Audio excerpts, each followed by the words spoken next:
Hello hi అండి. నిమ్మకాయ ఇడ్లీ పులిహోర ఎలా చేసుకోవాలో చూద్దాం. నేను ఇడ్లీ పిండి తీసుకున్నాను, దానిలోకి సరిపడినంత సాల్ట్ వేసుకుందాం.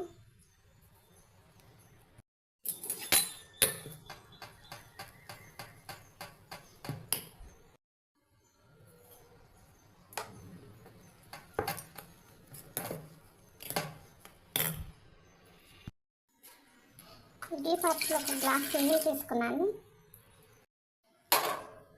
రేకుల్లో పిండి వేసుకుందాం.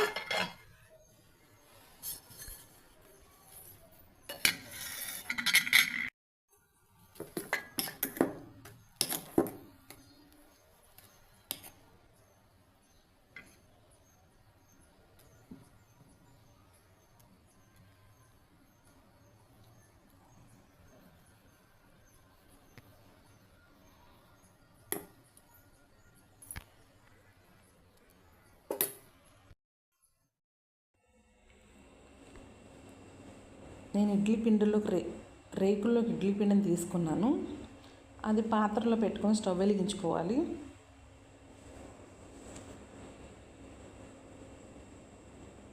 ఓకే అండి, మూత పెట్టేసి ఒక 10 నిమిషాలు ఇలా ఉంచితే ఇడ్లీ ఉడుకుతాయి. ఓకే, ఇప్పుడు ఇడ్లీ ఉడికాయో లేవో చూద్దాం. చేతిని తడి చేసుకోవాలి.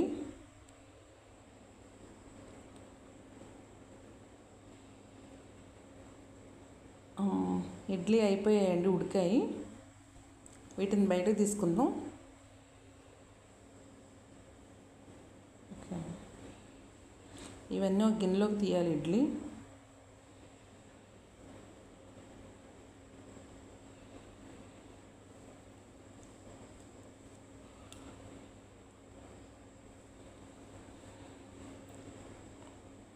ఇప్పుడు ఇడ్లీ స్మాష్ చేస్తాను. ఇవన్నీ మెత్తగా పొడి పొడిలాడుతుంది, ముక్కలు లేకుండా చేసుకోవాలి. వేడిగా ఉన్నాయి, కొంచెం చల్లారితే ఈజీగా వస్తాయి.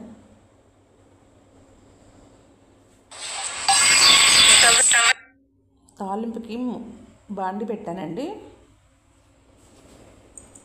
తాలింపుకి కావాల్సినవి చిన్నగా తరిగిన పచ్చిమిర్చి, అలాగే చిన్నగా తరిగిన అల్లం, కరివేపాకు, నువ్వులు, ఆవాలు, జీలకర్ర, వేరుశనగ గుళ్ళు.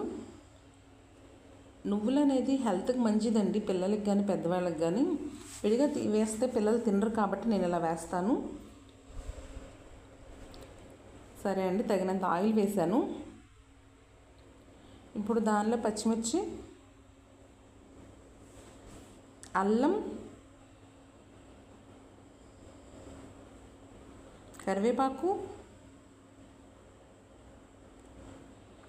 ఆవాలు, జీలకర్ర, పల్లీలు ఇవి బాగా వేగాలండి.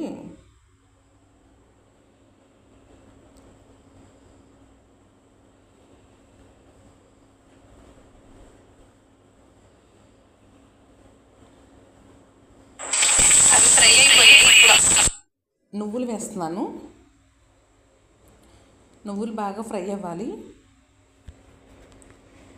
ఓకే అండి, కొంచెం ఇంగువ కూడా వేస్తాను.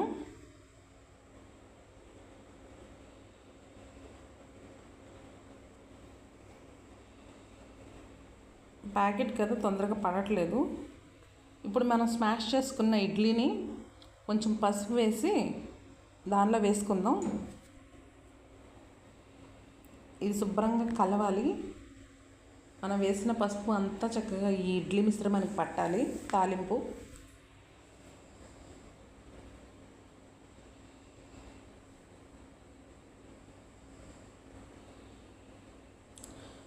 సాల్ట్ వేసుకోండి కొంచెం, ఎందుకంటే మనం ఇడ్లీలో వేసాం కాబట్టి ఎక్కువ పట్టదు.